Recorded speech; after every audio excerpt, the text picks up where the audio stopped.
let's switch up and let's talk basketball. Didn't you sold your stake for the Devils and the Sixers, right? I did. To your buddy? Yeah.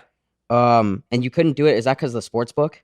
It became really complicated. Like I would say, the leagues in general have tons of rules that make it impossible. Like for how big Fanatics is getting, when we were only in the merchandise business before we had thousands of individual contracts with athletes, before we had all these athletes that were investors in our company, before we were taking bets on our own team, before we had agents that were investors in the company. Like if there were a rule the leagues had that had to do with conflict, I think we found a way to not conform with the rule. So it just became too complicated. It was an easy decision for me because Fanatics, I have like the greatest opportunity in the world. And this is the thing I'm probably most excited about. Like, look, business turns me on more than anything.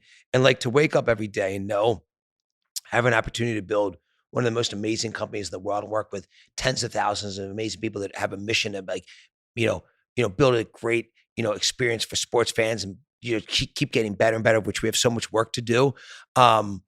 Like it's dreamy. And so I work around sports and technology with great people, great athletes, great entertainers, great business people, great associates.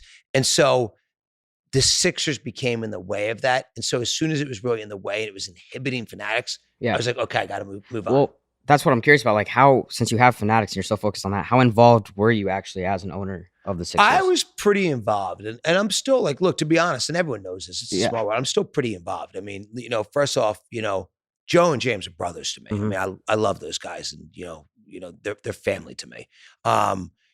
Josh Harris and Blitz are family to me, who are the two primary owners of the team. Dave Edelman, who bought my stock in the Sixers, is family to me.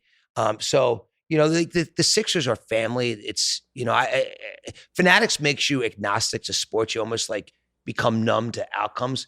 I believe for the Sixers. I think it's funny because you and Robert Kraft, your buddy, it seems like you guys out of all the owners are like most friendly with the players. Yeah. And that's something that came very naturally. Like I didn't, like, if anything, I think a lot of people try to keep their distance, but like, I like to learn from people and I like to help people. And that's the way, like, people have always been with me. Like, you talk about Robert Kraft, he's helped me so much in business, as his oldest son, Jonathan Kraft. Like, these guys have been so helpful to just helping me build Fanatics. And like, the same way they've helped me, I want to help other people. So, when James Harden called me, an hour before I walked in there this morning and had a couple of business things he wants to talk to me, but like I stop and I want to help him and like, push him to, to be better. He wants to push me to be better. And like, we're always pushing each other, whether it's, by the way, whether I'm, messing with him the way we're all messing with each other about, being the healthiest he can be, or, we're all like, we got good banter on everything going on every day in our lives.